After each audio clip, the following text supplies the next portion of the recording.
नमस्कार, आप देख रहे हैं समाचार इंडिया एक्सप्रेस न्यूज और मैं हूं आपके साथ वैष्णव। आइए नजर डालते हैं आज के कुछ मुख्य समाचारों की ओर।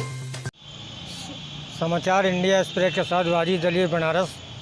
आज मेरे सामने हरीश मिश्रा जी मौजूद हैं। काफ़ी दिन से हरीश मिश्रा जी का मैं ख़बर देख रहा था, तो ये हुआ कि चलो भाई हरीश मिश्रा जी से मुलाकात किया जाए, जो बनारस के बहुत चर्चित नेताओं में से माने जाते हैं। और बात करने का अंदाज़ इनका और सच को सामने लाने का जो जज्बा इनके अंदर हमने देखा है, वो कहने की ज़रूरत नहीं है। आप मेरे सामने मेरे बगल में खड़े हैं हरीश मिश्रा जी। देखिए, सन 2014 के बाद भारत ने क्या खोया, क्या पाया, जनता ने क्या खोया, सन 2014 के बाद जनता ने क्या खोया, क्या पाया, इस विषय में हरीश मिश्रा जी से हम बात करते हैं। मेरे सामने हरीश मिश्रा जी। धन्यवाद वाजिद भाई। सबसे पहले तो बनारस के सरजमी पर आपका हार्दिक स्वागत, अभिनंदन है। मैं हरीश मिश्रा। एक तरीके से आप लोगों के प्यार से मुझे बनारस वाले मिश्रा जी भी कहा जाता है। आपका एक सवाल बड़ा मार्मिक रूप से जो है दिल पर ठेस पहुंचा गया कि सन 2014 से पहले भारत की जनता ने क्या पाया और क्या खोया। तो भारत की जनता ने वाजिद भाई सन 2014 के बाद से जलालत पाया, भूखमरी पाया, किसानों का दर्द पाया, नौजवानों में बेरोजगारी का दर्द पाया, घरों में जो है तनाव पाया और समाज में हिंदू और मुसलमान का हिंसा पाया। ये तो सन 2014 से लेकर सन 2020 तक के बीच की हमारी अपनी नरेंद्र मोदी जी की ये उपलब्धि है। हर जगह, हर चौराहे पर, हर गली, हर नुक्कड़, हर घर में हिंदू मुसलमान और अलगाववाद की जो धारा बह चुकी है, यह भारत का अखंडता पर एक काला टीका है। यानी नरेंद्र मोदी जी और भारतीय जनता पार्टी का वो काला इतिहास और वो काला विचार अब हर भारत के हर एक घर में घुस गया, हर गली में घुस गया। सन 2014 के बाद हम महंगा गैस पाए, हम महंगी डीजल और पेट्रोल पाए, हम महंगी शिक्षा पाए, हम महंगी दवाई पाए, हम महंगी से महंगी, जितना हमारे जो घरों में जो है आसानी से सारी चीज़ें मिल जाती थी, वो सारी चीज़ महंगी हो गई। सन 2014 से पहले हमको 450 रुपया का सिलेंडर मिल जाता था। गरीब मजलूमों के घर में जो है 2 रोटी आसानी से मिल जाता था। सन 2014 से पहले जो है हमको 3.5 रुपया यूनिट की बिजली मिल जाती थी, घर में रोशनी हो जाया करता था। सन 2014 से पहले बाल शिक्षा अधिकार अधिनियम के तहत हमारे बच्चे फ्री ऑफ कास्ट में पढ़ लेते थे प्राइवेट विद्यालयों में। सन 2014 से पहले तमाम सरकारी जो अस्पतालें हुआ करती थीं, वहाँ ज़िंदगियाँ बचाई जाती थीं। लेकिन सन 2014 के बाद तमाम सरकारी अस्पतालों में ज़िंदगी लेने के लिए नहीं, ज़िंदगी देने के लिए सरकारी अस्पताल से लेकर प्राइवेट अस्पताल तक का एक दौर। कुल मिला जुला करके जलालत भरा और बड़ा दर्दनाक सन 2014 से 20 के बीच का ये सफ़र है। इसे शब्दों में सजोया नहीं जा सकता। और यह दर्द सिर्फ वही व्यक्ति समझ सकता है जो पारिवारिक व्यक्ति होगा, जो सामाजिक व्यक्ति होगा, जिसके पास अपनी कुछ जिम्मेदारियां हैं। वो उन लोगों को यह बात नहीं समझ में आएगी जो सिर्फ मठों और मंदिरों में बैठ करके सिर्फ अपनी ज़िंदगी को कुत्ते की तरह बिताते हैं, जिनके कंधों पर परिवार का कोई जिम्मेदारी ना, जो अपने परिवार के सारी जिम्मेदारियों को छोड़ करके जो है राजनीति के सहारे अंडानी और अंबानी की चपरासीगिरी करता हो, उसके लिए ये बात नहीं समझ में आएगी। उसके लिए तो सिर्फ और सिर्फ भारत में जो है शासन और सत्ता में बैठ करके खाली मलाई खाना है। हम गरीब मजदूरों को जो है सड़कों पर जो है भूख से मरते हुए छोड़ दिया गया। आप लॉकडाउन और कोरोना काल में गरीबों और मजदूरों का जो हश्र देखा है आपने भारत के सड़कों पर, वो एक तरीके से गरीब मजदूरों के कलंक को उभार दिया है, उसके दर्द को उभार दिया है। सन 2014 से पहले बड़े बड़े मंचों पर नरेंद्र मोदी जी छाती पीट के कहते थे, हम चाय बेचने वाले लोग, ये चाय बेचते बेचते देश बेचने लगे। इनकी तरक्की हो गई सन 2014 के बाद से। लेकिन हम लोग जो बनारस के मासूम लोग थे, जो नरेंद्र मोदी को गरीब गुरबा और किसान और बुनकर का बेटा समझते थे, जिसके दिल में ये आस थी कि सन 2014 के बाद अगर शासन और सत्ता बदलेगी तो सिलेंडर 450 के बजाय जो है 100 रुपया का मिलेगा, जिसको ये उम्मीद थी 3.5 रुपया का बिजली का बिल नरेंद्र मोदी जब शासन और सत्ता में बैठेगा तो वो फ्री का होगा, जिसको ये उम्मीद थी कि हमारा बच्चा जो बड़े बड़े विश्वविद्यालयों में पैसे के अभाव में नहीं पढ़ पाता है, नरेंद्र मोदी वहाँ बैठेगा शासन और सत्ता में, तो गरीब मजलूम और जो है किसान और बुनकर का भी बेटा जो है बड़े बड़े विश्वविद्यालयों में IAS और PCS बनेगा। हमारी सारी उम्मीदों को नीलाम कर दिया गया वाजिद भाई, हमें खून के आंसू रोने पर मजबूर कर दिया गया। कोरोना काल ने तो सारी कलई ही खोल दी, पूरा पोल खोल दिया। आप देख नहीं रहे थे, गरीब मजदूर अपने बच्चों को लेकर के 1200-1300 किलोमीटर जो है दूर अपने घरों के लिए बेताब था जाने के लिए। कई लोग मर गए, बिना खाए मर गए।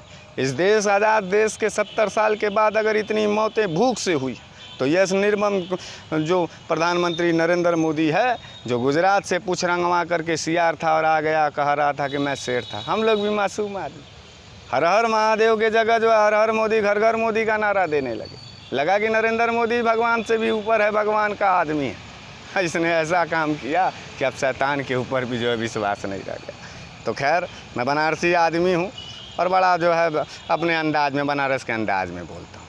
लेकिन वाजिद भाई, मैं आपको बता दूँ, मेरे ज़ुबान में और मेरे माथे और मेरे आँखों में जो तेवर आप देखते हैं, यह तेवर गरीब किसान और मज़दूर का वो दर्द है जो अब नरेंद्र मोदी को वोट नहीं, अब अपना बदला लेने के लिए बेताब है।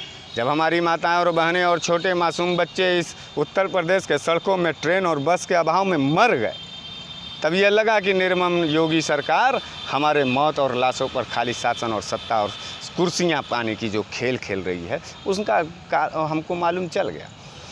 और पूरी तरीके से जिस तरीके से विपक्ष का दमन करना, फर्जी मुकदमे लगाना, अभी आप देख रहे होंगे कि कल ही उत्तर प्रदेश कांग्रेस कमेटी के अल्पसंख्यक विभाग के चेयरमैन हमारे साथी शाहनवाज आलम साहब थे। उनका एक अपराध था कि बुनकरों का जो फ्लैट रेट था, उस फ्लैट रेट को लेकर के वो योगी सरकार से कहना चाहते थे कि बनारस बुनकरी के मामले में और बनारस के साड़ी के मामले में पूरे विश्व में पहचान रखता है। बनारस को बचाओ योगी जी, क्योंकि आपके आका नरेंद्र मोदी जी का संसदीय क्षेत्र है। बनारस का एक बुनकर अगर और एक साड़ी पर कोई बदनुमा और किसी तरीके का आफत आएगा तो बनारस के साथ साथ नरेंद्र मोदी बदनाम होंगे। लेकिन योगी जी तो शासन और सत्ता के नशे में चूर थे। वो बैठ करके खाली वहाँ धमकी और गुंडई के बल पे शासन और सत्ता चलाना चाहते थे।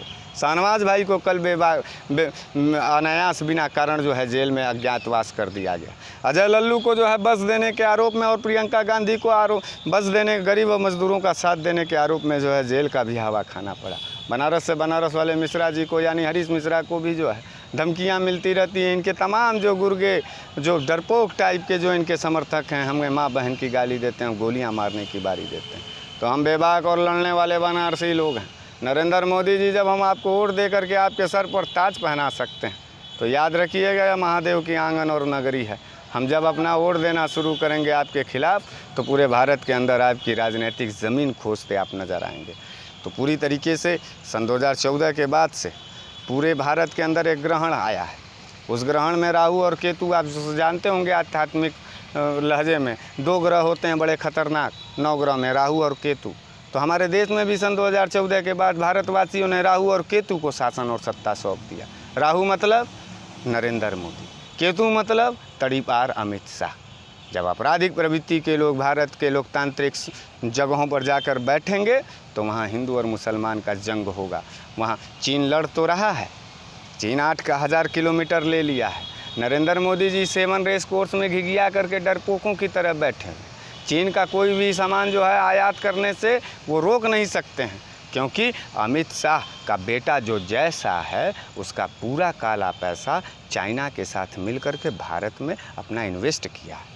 गडकरी की जो पैसा है वो चाइना के साथ इन्वेस्ट किया है। नरेंद्र मोदी जी गरीब गुरबों के लिए भारत के अंदर नहीं आए थे। नरेंद्र मोदी जी अंबानी और अडानी के लिए आए थे। अडानी और अंबानी की चापलूसी और दलाली करते करते वो भूल गए कि भारत के अंदर गरीब मजदूर और किसान भी रहता है। अब तो गरीब मजदूर किसान जब जातिवाद और धर्मवाद को छोड़ के नरेंद्र मोदी को वोट दे सकते हो तो मुझे यकीन है कि तुम अपने बेटे के मौत पर भी जो अपना बदला इस क्रूर नरेंद्र मोदी के सरकार से ले सकते हो। अपने जो है गरीब, जो भी हमारे बुनकर साथी हैं, जो भी बनारस के जो है कि तमाम जो बनारस के पूरे देश के लोग हैं, अगर उनको आपको रोटी मिलती है, न्याय वाला बात करिए।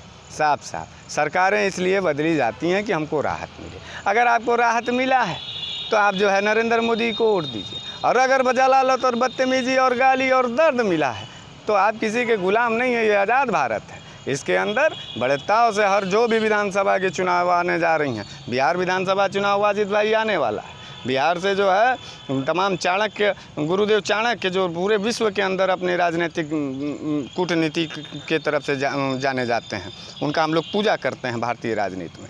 उनकी वो धरती है बिहार। बिहार से जो है समाजवाद के नाम पर जेपी आंदोलन खड़ा हुआ है। बिहार से जो है तमाम पाटलिपुत्र जो हमारे जो राजनीतिक विश्वविद्यालय हैं, तो बिहार एक क्रांतिकारी सरजमी थी। और बिहार वासियों से आपके माध्यम से एक निवेदन करना चाहते हैं कि भारत का पहला सन 2020 में यह जो क्रूर नरेंद्र मोदी का और गफलतबाजी और जो बरगलाने वाली राजनीति करने वाले नरेंद्र मोदी और भारतीय जनता पार्टी के लोगों का पहला चुनाव बिहार होने जा रहा है। बिहार की जनता को यह तय करना होगा कि ये अभी भी बरगलाए जा सकते हैं या फिर क्रांति के धरती से क्रांति का बिगुल फूका जाएगा। अगर भारतीय जनता पार्टी बिहार के अंदर हारती है तो ये लगेगा कि लोकतंत्र अभी भी जिंदा है। बाबा भीमराव अंबेडकर का लिखा हुआ वो कानून आज भी ताकत रखता है भारतीय संविधान के अंदर। और अगर बिहारवासी फिर से इन गद्दारों को जिता दिए वाजिद भाई, तो निश्चित रूप से गरीब के साथ गद्दारी होगा। किसान अब अपने मौत के लिए आमंत्रण करेगा और मजदूर और बुनकर तो अब अपने कब्र नशीन होने जाएगा। यानी अंबानी और अंडानी का पूरा एक छत्र राज होगा। और जिस देश का राजा व्यापारी हो जाएगा, उस देश का राजा, उस देश की प्रजा भिखारी होगी। ये हम नहीं कह रहे हैं कि इतने बुद्धिमान हैं, ये चाणक्य महोदय कहे थे। हम अपने चाणक्य महोदय के, अगर बिहारवासी अपने मट्टी के लिए समर्पित होंगे तो भारतीय जनता पार्टी को जमींदोज करेंगे। बिहार और पटना विधानसभा में उनको घुसने नहीं देंगे। इनकी राजनीतिक हैसियत और औकात अगर कोई नाप सकता है तो बिहार नाप सकता है। बिहार से एक पूरे देश के अंदर से एक संदेश जाएगा कि गद्दारों की जगह इस हिंदुस्तान में नहीं है। बाकी तो ऊपर वाला है, हमारे ऊपर रहम, हमारी जो ज़िंदगी चला रहा है ऊपर वाला चला है। नरेंद्र मोदी जी से तो कोई उम्मीदें नहीं है। नरेंद्र मोदी से खाली नरेंद्र मोदी मतलब जानते हैं वाजिद भाई क्या है? नरेंद्र मोदी जी देखिए 4 बजे आ जाएंगे मन की बात करना। वो क्या करते हैं? वो निबंध वाले काका जी हैं, वो आधे घंटे का निबंध पढ़ते हैं। अगर उस सीट पर बैठ करके कोई व्यक्ति निबंध पढ़ेगा तो हमको भी बैठा दिया जाए, हम उनसे बढ़िया निबंध पढ़ेंगे। पूरे देश के लोगों से ताली मैं बजवाऊंगा। वाजिद भाई आप भी बैठ सकते हैं, आप भी जो है निबंध पढ़िए। जब निबंध से देश चलाना है, कूटनीति कुछ है ये नहीं है। नेपाल धमकी दे रहा है, शर्म नहीं आ रहा? ये 56 इंच के सीना के वाले लोग थे। और अमित शाह और राजनाथ सिंह हर बात पे कड़िए निंदा कर रहे थे, अब खुदे निंदा के लायक हो गए। तो भारतीय जनता पार्टी पूरी तरीके से जब जब शासन और सत्ता में आई है, भारत की अखंडता और एकता को तोड़ना चाहती है। ये ब्रिटिश हुकूमत के लोग थे। कोरोना काल में ट्रंप का नमस्ते और चरण चाटन करने का मतलब क्या था? कि हम अंग्रेज़ों के गुलाम थे और इन भाजपाई गद्दारों ने, गोडसे और सावरकर के औलादों ने हमको एक बार फिर से अंग्रेज़ों का तलवा चाटने पर मजबूर किया। ट्रंप का वो यात्रा आपको याद होगा अहमदाबाद, जब कोरोना काल में ये मामला हुआ। आप दूसरी तरफ देखिए, पूरे विश्व में सबसे ज़्यादा कौन सा प्रधानमंत्री दौड़ा है? पाकिस्तान जैसे गद्दार देश में बिरयानी खाने कौन सा प्रधानमंत्री गया था? पाकिस्तान के हमारे दुश्मन देश के जो है इमरान खान के माताजी को साल सौंपने कौन गया था? 1 सर के बदले 10 सर लाने वाला वो जो भेड़िया हमारा बैठा हुआ है प्रधानमंत्री नरेंद्र मोदी, यही ना लोग कह रहा था कि हम 1 सर के बदले 10 सर लाएंगे। और जब पूरा देश पूछा कि पुलवामा में कितने बदला लिए, तो कहते हैं कि ये राष्ट्रद्रोह लोग हैं, राष्ट्र के खिलाफ बोलने वाले लोग हैं। हिसाब मांगना उसी आदमी को बुरा लगता है जो चोर होता है। तो चोरों को जब शासन और सत्ता में बैठा दिए जाएंगे तो देश कंगाल और बर्बाद हो जाएगा। हमारी गलती थी, इस देश के जनता की गलती थी कि उसने 70 साल के बाद भी इतनी बड़ी गलती करके गद्दारों और चोरों को शासन और सत्ता सौंप दी। उसका खाजियामा कौन भोग रहा है? अडानी और अंबानी के लोग नहीं भोग रहे हैं उसका खाजियामा। हम गरीब जैसे, हम गरीब मजदूर और बुनकर और किसान के औलाद झेल रहे हैं। दे दीजिए और सत्ता। अभी कुछ भाजपाई कह रहे थे कि अभी हम तो और आएंगे। हम मुस्कुरा के कहते हैं कि और मत आओ, तुम 50 साल और ले जाओ। जो भारतीय जनता पार्टी का बटन का वोट दबाएगा वो अपने बेटे के साथ नफरत करता होगा, अपने पत्नी की उम्मीदों के साथ नफरत करता होगा। उसको अपना परिवार और अपना परिवार न चलाने का जिम्मेदारी होगा।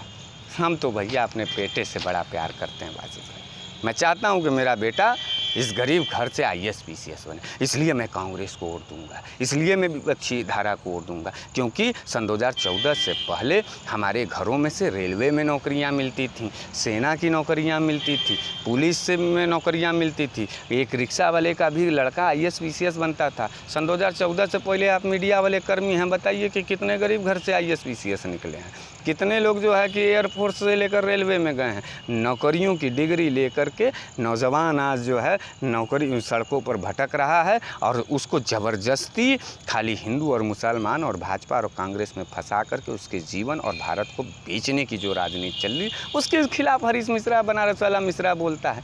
भेज दो जेल भेजोगे तो आने वाली नस्ल कहेगा ना कि गद्दारों से, जैसे हम लोग आज़ादी के आंदोलन में गांधी जी को पूछते हैं, अंबेडकर जी को पूछते हैं, सरदार वल्लभ भाई पटेल जी को पूछते हैं, सुभाष जी को पूछते हैं, उसी तरीके से ये आज़ादी की नई लड़ाई है। मैं भारत में सरकार गिराने का आंदोलन नहीं कर रहा हूँ, मैं भारत को आज़ाद कराने का आंदोलन कर रहा हूँ। किससे? चोरों से, लुटेरों से, गद्दारों से, देश को बेचने वालों से। यह लड़ाई हरीश मिश्रा लड़ रहा है। जिनको शासन सत्ता बदलने का लड़ाई होगा वो फॉर्च्यूनर कार से टहलते हैं। मैं सड़कों पर टहलने वाला बनारसी आदमी हूँ, गरीब और मजदूरों के घर में झांक करके उनके दर्द को समझने वाला बनारसी आदमी हूँ। इसलिए नरेंद्र मोदी से कहता हूँ कि नरेंद्र मोदी, तुमने तो इतना ख़राब काम कर दिया कि आने वाले दिनों में अब गरीब घर का कोई लड़का राजनीति में भी नहीं जाएगा। लोग कहेंगे, जब कोई कैंडिडेट कहेगा कि मैं गरीब घर से आता हूँ, तो गरीबों के और मज़दूरों और इस देश के जनता में एक मन में भय उठेगा कि अरे ये तो गरीब घर का होगा, नरेंद्र मोदी जैसा होगा, शासन सत्ता में बैठेगा, देश बेचेगा। गरीब को अब राजनीति में भी जगह नहीं मिलने वाला। तो ये गरीब मज़दूरों को तय करना है कि उनके मौत और आंसुओं का बदला वो भारत के सरजमी से ललकार करके, आवाज़ बुलंद करके शासन और सत्ता बदलेंगे, या फिर गुलामों की तरह कोड़ा खा करके बर्बाद भारत का इतिहास लिखेंगे। यह लड़ाई हम लड़ रहे हैं, लड़ते रहेंगे। इंशाअल्लाह बाबा विश्वनाथ का जो आशीर्वाद होगा तो हम इन गद्दारों को पीछे ढकेलेंगे। नए भारत का निर्माण करने के लिए हम लोग लड़ाई लड़ रहे हैं, शासन सत्ता पर राज करने के लिए नहीं। इसी उम्मीद के साथ जय हिंद, जय कांग्रेस।